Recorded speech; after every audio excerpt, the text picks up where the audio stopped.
that a woman would not do her hair for him, right? And it's fascinating. So anyway, sorry. Did he end up with coffee in his lap?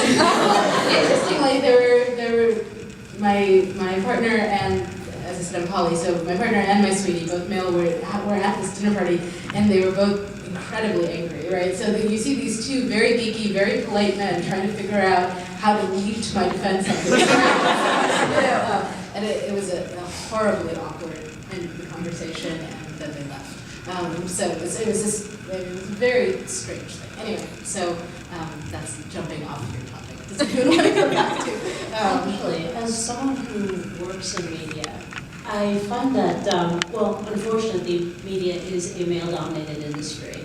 At best, you'll get, you know, the person who's going to give you the weather on TV, like, and after her, there's very few serious female reporters.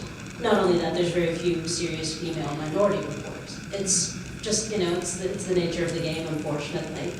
On the media side, they're not really encouraged to be very, I don't know, there's no encouragement of being very discerning about this sort of thing. Nobody's going to stand up and say, you know, you're kind of perpetuating a stereotype there. Because especially with broadcast media, it's more of a, well, that's interesting, it'll probably get us some high ratings. Whatever. There's just not that many people that are going to be considered like that. And the few that are there, well, it's been a tough time in the newspaper industry and broadcast lately, so they're all teaching at Columbia College now, actually. All right, well. I know. He's like, I work in their department. Are you in the journalism department? No, fiction writing. I do think that female geeks in the media tend to get pathologized. I guess I want to say that too. Is that if you see them, they're like Fred on Angel. On Angel, right? Yeah. You know, like Yeah. super smart and really broken in a whole bunch of ways, right? Yeah. So that's what you tend to see. Like if a woman is allowed to be really smart, there's something else really wrong with her at the same time. And then there's a little bit of the opposite of that too with things on the internet, because anytime you have hot geek girl thing on the internet, it kind of explodes. There's so many YouTube videos of, okay, I'm a musician, this is actually what I've spent most of my life doing. I've played piano since I was 5. So I see a lot of these people on YouTube doing the, oh, I'm a hot geek girl, and they'll do something where, I mean, often they're not really good singers. The song is really terrible, and it has about 2 million hits. So I mean, I could do that too, but I don't. And so then I kind of feel like I'm missing out on those 2 million YouTube views, because my music just is not that. And it's an interesting question too about, like, you know, when my first book came out, I was doing the author photo for it, and it was a book of erotica, and my publisher was like, so are you willing to do a boudoir photo for the cover? And, you know, like, and I was 20 at the time, and it looked okay, and, you know, I thought about it for like one brief moment, and then I was like, you know, no, like, I'm selling the writing, right? And I think it's an interesting, it's a choice, right? Yeah. Well, thanks for that. Thank you. Get your prize, and Dawn has been quite kind to donate some of her brand new CDs. Yay!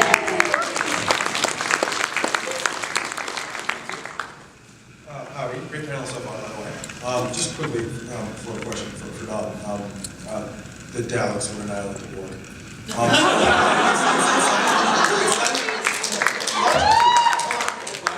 It's not even like the preference over from Doctor Who over the Next Generation. It's the fact that the Daleks are so fearsomely evolved to the highest point of evolution based on pure destruction.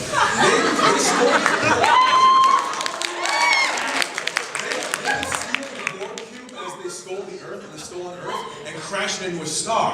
And the Borg would adapt to not dying from stars after they all died in the star. You obviously thought about this quite a bit, but is there actually a question? Yes.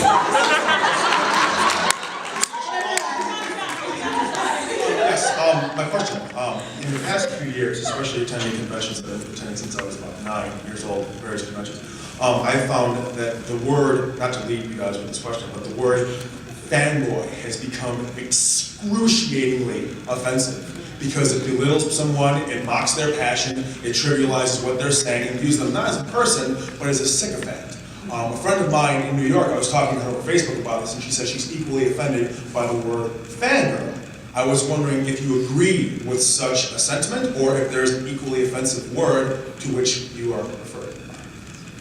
You know, I would say that it's actually hard for fangirl to have the same cultural connotation as fanboy, because our culture is so invested in masculine strength that calling an adult man a boy is inherently offensive, right? I mean, especially if you think about race relations and the history of the use of boy used by white men against black men. I mean, that's just, I don't know how you get away from that, really. Whereas girl, applied to adult women, should perhaps be as offensive, but it's not read that way, right? I would read it that way.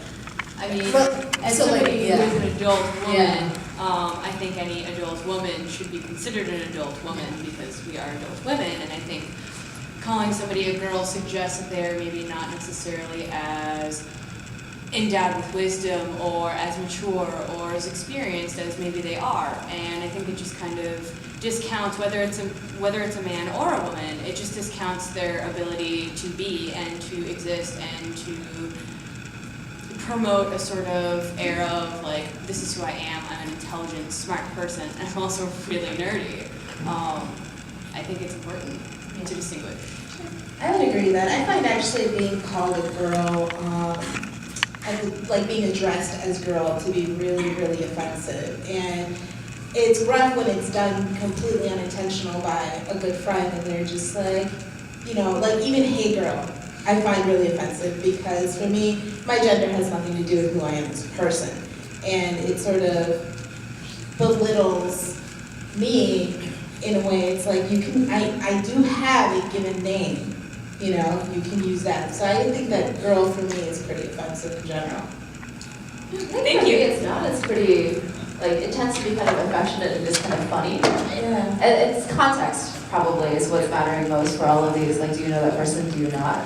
Do you know if they're going to be offended by it? I mean, Yeah. Dude, you forgot your CD. Yeah, and so I think that for me, that's why it's sort of, because I think it's definitely a personal, like I don't think it's, I don't think it's culturally offensive, but I think that it's definitely a personal preference, that it's just not, to me, I don't find it affectionate when it's directed towards me regardless of who it is. I think I did call myself a fangirl earlier today when I was tweeting because I had learned that John Barrowman was going to be at this convention. I did see that. And so for me, if I use it to refer to myself, it kind of indicates I'm reverting to being 12, right? I'm just gleeful excitement. Well, because the right? noise that you made. I did try to figure out a way to reschedule all my photo shoots.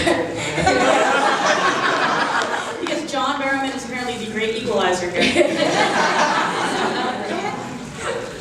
Have any of you ever faced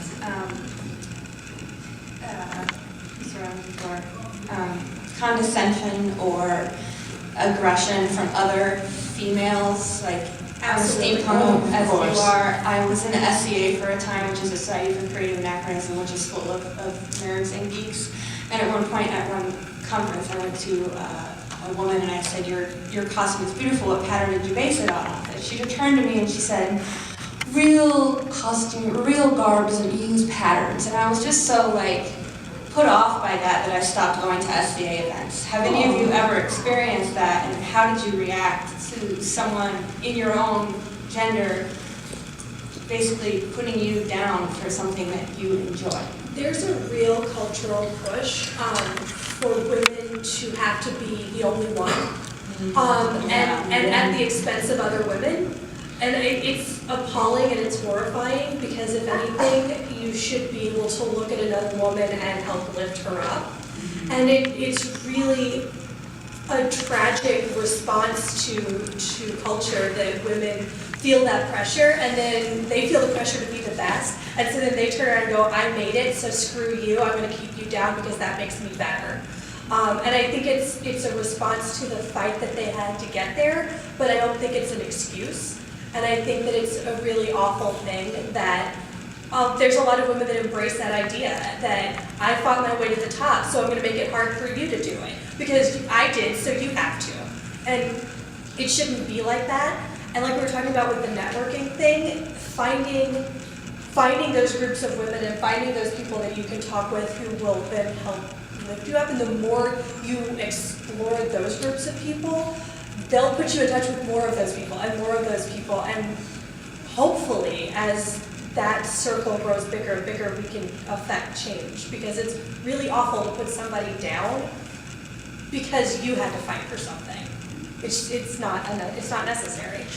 I would add there are assholes everywhere, and you shouldn't let one drive you out of something great. You know, like I used to do SEA. I think it's cool. You know, so screw her. You know, It all depends on what group you're in. Yeah. And it wasn't very friendly. Yeah, I think that I would always just in general recommend to do whatever the hell you want. Yeah. Because you can never control how other people view you or other people's reactions to you, but what you can do is control your reaction to them and be like, well, tough shit.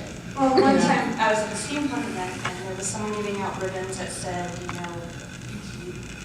you're a great steampunk outfit.